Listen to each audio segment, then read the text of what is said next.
નમસ્કાર, આપ જોઈ રહ્યા છો સેન્ટ્રલ ભારત ન્યૂઝ। ગણેશ ચતુર્થી લઈને લોકોમાં આનંદ ઉત્સાહ જોવા મળી રહ્યો છે। જ્યારે આ વખતે સમગ્ર ગુજરાત સહિત અનેક વિસ્તારોમાં ગણેશ ચતુર્થી લઈને આનંદ ઉત્સાહ જોવા મળી રહ્યો છે। જ્યારે અમદાવાદ માધુપુરામાં ગણેશ ચતુર્થીનો મહોત્સવ ઉજવાઈ રહ્યો છે। આ વખતે માધુપુરાના વિસ્તારમાં શ્રી ગણેશ ભગવાનની મૂર્તિ દ્વારકાધીશના સ્વરૂપમાં 20 ફૂટ ઊંચી પ્રતિમાની સ્થાપના કરવામાં આવી હતી।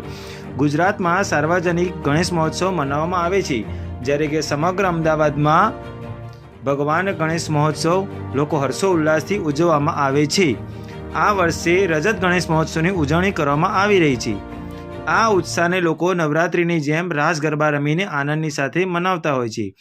જ્યારે ભગવાન ગણેશ દાદાની આરતી બાદ પ્રસાદ સ્વરૂપે મોતીચૂરના લાડુ તેમજ સેવ બુંદીનો ભોગ ચડાવવામાં આવે છે।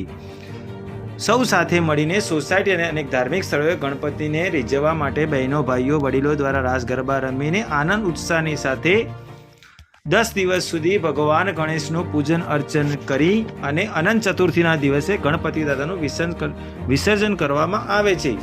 જોતા રહો bureau report, central Bharat news, Ahmedabad.